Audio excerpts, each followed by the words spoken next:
आप सभी विद्यार्थियों का एक बार पुनः स्वागत है Subhash study centre YouTube channel पर। और आज का यह वीडियो कक्षा 9 के छात्रों के लिए काफ़ी ज़्यादा महत्वपूर्ण है, क्योंकि इस वीडियो के द्वारा हम आपको बताएंगे कि हिंदी विषय का पेपर आपसे कैसे पूछा जाएगा आपकी परीक्षा में और कौन सा प्रश्न कितने अंकों का होगा। तो चलिए स्टार्ट करते हैं। आपका जो पेपर होगा वह 3 घंटे का होगा। समय कितना होगा? 3 घंटे का समय होगा और पूर्णांक क्या होगा?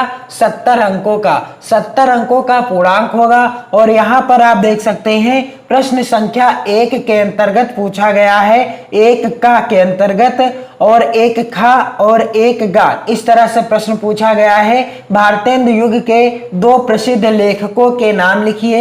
यह प्रश्न आपसे 2 अंकों का पूछा गया है। और दूसरा जो प्रश्न है 1 खा के अंतर्गत द्विवेदी युग के 2 उपन्यासकारों के नाम लिखिए। यह प्रश्न भी आपसे 2 अंकों का पूछा गया है। और 1 गा के अंतर्गत प्रश्न पूछा गया है कि निम्नलिखित रचनाओं में से किसी एक के लेखक का नाम लिखिए। और यहाँ पर 2 रचनाएं दी गई हैं, आपको किसी एक के रचयिता का नाम लिखना है। यह प्रश्न जो होगा 1 नंबर का पूछा जाएगा। और अगला जो प्रश्न है 1 घा के अंतर्गत प्रेमाश्रयी निर्गुण भक्ति काव्य की 2 प्रवृत्तियां लिखिए। तो यह प्रश्न जो है 2 नंबर का पूछा गया है, क्योंकि 2 प्रवृत्तियां यानी विशेषताएं आपको लिखना है। और अगला प्रश्न 1 अंगा के अंतर्गत पूछा गया है कि निम्नलिखित कवियों में से किसी एक की एक रचना का नाम लिखिए। यहाँ पर 2 कवियों के नाम लिखे हुए हैं, आपको किसी एक की रचना का नाम लिखना है और इसके लिए 1 नंबर निर्धारित है। तो यह प्रश्न है 1 नंबर का। और 1 नंबर प्रश्न के अंतर्गत यहाँ पर 1 का, खा, गा, घा और अंगा, इस तरह से प्रश्न पूछे गए हैं। और अगला जो प्रश्न है 2, और इसमें पूछा गया है कि निम्नलिखित गद्यांशों के आधार पर दिए गए प्रश्नों के उत्तर दीजिए। यहाँ पर आपसे 2 गद्यांश पूछे जाएंगे। आप देख सकते हैं यहाँ पर 2 गद्यांश पूछे गए हैं, पहला और अथवा करके दूसरा। और गद्यांश आधारित 3 प्रश्न पूछे गए हैं, यानी चाहे आप पहले गद्यांश के प्रश्नों के उत्तर लिखें और चाहे आप अथवा में दिए गए गद्यांश के प्रश्नों के उत्तर लिखें, दोनों के अंक समान हैं। आपको किसी एक गद्यांश के नीचे दिए गए प्रश्नों के उत्तर लिखना है। और यहाँ पर आप देख सकते हैं प्रश्नों का जो है क्रम है 3 संख्या है। प्रश्न यहाँ पर 3 है। मान लीजिए आपको इस गद्यांश के प्रश्नों के उत्तर देना है, तो पहले प्रश्न का जब उत्तर आप देंगे अर्थात गद्यांश का जब संदर्भ लिखेंगे तब आपको 2 नंबर मिलेगा। और जब व्याख्या करेंगे रेखांकित अंश की, इसके लिए 4 नंबर निर्धारित हैं। और जब आप गद्यांश का जो तीसरा प्रश्न होगा इसका उत्तर लिखेंगे तो इसके लिए 2 अंक निर्धारित हैं। और कुल यहाँ से आपको 8 नंबर मिल जाएंगे। तो आप कमेंट कीजिए, तो मैं आपको गद्यांश से रिलेटेड जो महत्वपूर्ण गद्यांश हैं उनसे भी रिलेटेड वीडियो उपलब्ध कराता रहूं। हालांकि मैंने काव्य खंड से वीडियो काफी ज्यादा उपलब्ध करा दिया है। आप चैनल की प्लेलिस्ट में अथवा इस वीडियो के डिस्क्रिप्शन बॉक्स में दी गई लिंक से उन वीडियोस को देख सकते हैं। और अगला प्रश्न है प्रश्न संख्या 3 के अंतर्गत निम्नलिखित पद्यांश की संदर्भ सहित व्याख्या कीजिए तथा उसका काव्य सौंदर्य भी लिखिए। यहाँ पर 2 पद्यांश दिए गए हैं, आपको किसी एक का अर्थात यहाँ पर 2 दिए गए हैं, आपको किसी एक का संदर्भ लिखना है, उसकी व्याख्या करनी है और काव्यगत सौंदर्य भी स्पष्ट करना है। संदर्भ के लिए 2 नंबर निर्धारित हैं, व्याख्या के लिए 4 नंबर और काव्यगत सौंदर्य के लिए 2 नंबर निर्धारित हैं। और यहाँ से आपको कुल 8 नंबर मिल जाएंगे। तो मैंने चैनल की प्लेलिस्ट में कबीरदास जी के द्वारा रचित साखी शीर्षक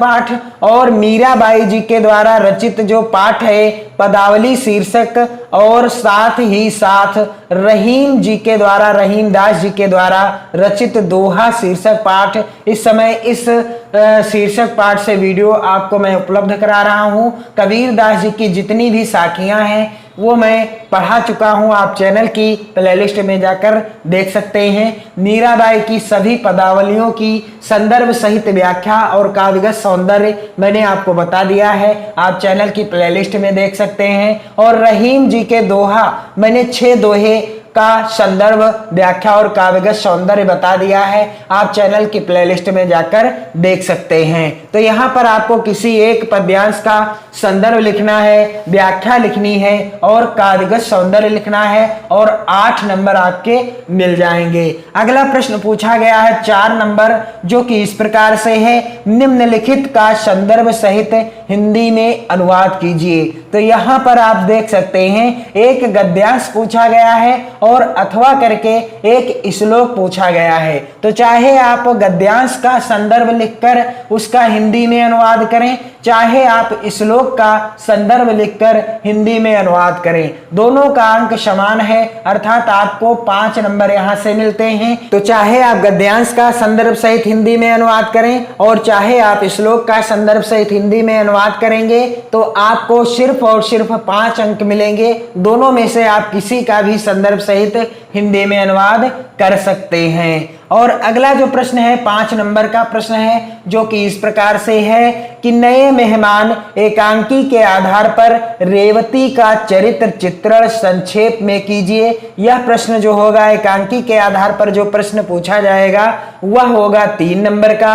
अथवा में किया गया है एक प्रश्न और, अथवा में एक प्रश्न और दिया गया है, सीमा रेखा एकांकी का कथानक संक्षेप में लिखिए। तो यह प्रश्न भी आपको 3 नंबर का ही मिलेगा। अथवा करके पूछा गया है, चाहे आप इस प्रश्न का उत्तर दें अथवा इस प्रश्न का उत्तर दें, दोनों के अंक समान हैं। किसी भी प्रश्न का उत्तर देने पर आपको सिर्फ 3 नंबर ही मिलेंगे। अगला प्रश्न पूछा गया है 6 का के अंतर्गत, निम्नलिखित लेखकों में से किसी एक लेखक का संक्षिप्त जीवन परिचय दीजिए।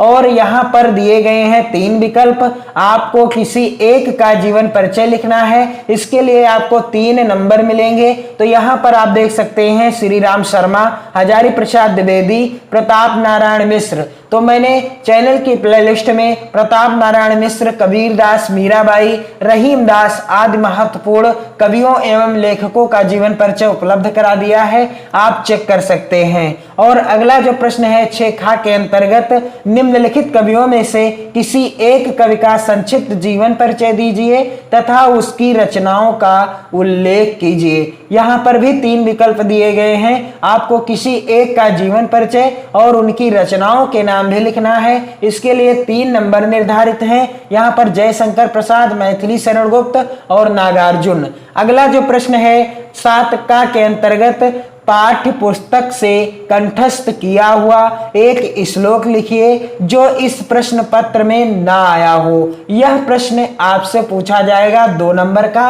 और आप ध्यान देंगे कि जो इस प्रश्न पत्र में ना आया हो आपको उसी श्लोक को लिखना है। अथवा जो प्रश्न संख्या 4 पूछा जाता है और 4 के अंतर्गत जो अथवा करके पूछा गया है प्रश्न श्लोक के आधार पर, तो यहाँ पर आप देख सकते हैं कि इस प्रश्न पत्र में जो श्लोक यहाँ पर दिया गया है, आप इसे छोड़कर कोई अन्य श्लोक लिखेंगे अपने द्वारा याद किया हुआ, और जो प्रश्न पत्र में आया होगा यदि आप वही श्लोक लिख देते हैं तो आपके ये 2 नंबर नहीं मिलेंगे।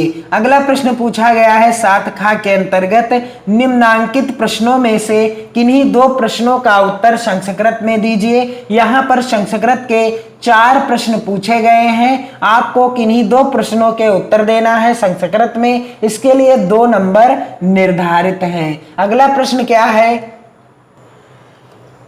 प्रश्न संख्या 8 का के अंतर्गत पूछा गया है, श्रृंगार अथवा वीर रस की परिभाषा एवं उदाहरण दीजिए। यह प्रश्न पूछा गया है 2 अंकों का और यहाँ पर आपको किसी एक रस की परिभाषा लिखनी है और उसका उदाहरण भी लिखना है। अगला प्रश्न पूछा गया है, दोहा अथवा चौपाई छंद का लक्षण लिखिए एवं उदाहरण दीजिए। तो यह प्रश्न भी 2 अंकों का पूछा जाता है और आप देख सकते हैं, आपको चाहे आप दोहा का लक्षण उदाहरण सहित लिखें, चाहे आप चौपाई छंद का लक्षण उदाहरण सहित लिखें। और अगला प्रश्न है 8गा के अंतर्गत अनुप्रास अलंकार की परिभाषा लिखकर एक उदाहरण दीजिए। यहाँ पर 2 नंबर का प्रश्न पूछा गया है और इस प्रश्न के अंतर्गत अथवा करके पूछा गया है। पुरते निकसी रघुवीर वधु धरि धीर दये मघ में डगदोए पद में प्रयुक्त अलंकार का नाम लिखिए। आपको बताना है कि इसमें कौन सा अलंकार है, उसकी परिभाषा अथवा लक्षण लिख देना है। 2 नंबर आपको मिल जाएंगे। अगला प्रश्न है 9का के अंतर्गत निम्नलिखित वाक्यों में किन्हीं 2 की वर्तनीगत त्रुटियों को शुद्ध कर लिखिए। 2 नंबर का प्रश्न पूछा गया है। यहाँ पर 3 वाक्य दिए गए हैं, आपको किन्हीं 2 को शुद्ध करके लिखना है, अर्थात ये तीनों वाक्य अशुद्ध लिखे हुए हैं, आपको किन्हीं 2 को शुद्ध करके लिखना है। इसके लिए आपको 2 नंबर मिलते हैं। अगला प्रश्न है 9खा के अंतर्गत निम्नलिखित शब्दों में से किसी एक का तद्भव शब्द लिखिए और इसका आपको 1/2 नंबर मिलेगा। यहाँ पर दिए गए हैं 3 शब्द, आपको किसी एक का क्या लिखना है, तद्भव शब्द लिखना है। अगला प्रश्न है 8खा का जो दूसरा प्रश्न है, निम्नलिखित शब्दों में से किसी एक का तत्सम शब्द लिखिए। इसका भी 1/2 नंबर मिलता है, यानी आधा नंबर मिलेगा आपको। तो यहाँ पर दिए गए हैं 3 शब्द, आपको किसी एक का क्या लिखना है, तत्सम शब्द लिखना है। अगला प्रश्न पूछा गया 8खा का तीसरा प्रश्न, निम्नलिखित शब्दों में से किसी एक शब्द का विलोम लिखिए और यह प्रश्न 1/2 नंबर का होगा। और यहाँ पर आप देख सकते हैं 3 शब्द दिए गए हैं, आपको किसी एक का विलोम शब्द लिखना है। संदेह, कीर्ति अथवा दयालु, किसी एक का विलोम शब्द लिख देना है। शब्द तो चेंज होंगे क्योंकि सेम यही पेपर आपकी परीक्षा में नहीं आएगा, हो सकता है कुछ चीजें मिल भी सकती हैं। अगला प्रश्न पूछा गया है 9गा के अंतर्गत निम्नलिखित शब्दों में से किसी एक का विग्रह करते हुए समास का नाम लिखिए। तो यहाँ पर शब्द दिए गए हैं 3, आजन्म, शरणागत, यथा समय। आपको किसी एक का समास विग्रह करना है और साथ ही समास का नाम भी लिखना है। 2 नंबर का प्रश्न यह पूछा जाता है। अगला प्रश्न है 9घा के अंतर्गत निम्नलिखित में से किन्हीं 2 के अर्थ लिखकर वाक्यों में प्रयोग कीजिए। यह प्रश्न 2 नंबर का पूछा जाता है और यहाँ पर 4 मुहावरे दिए गए हैं। अपना उल्लू सीधा करना, ईद का चांद होना, अकेला चना भाड़ नहीं फोड़ सकता, ऊंट के मुंह में जीरा।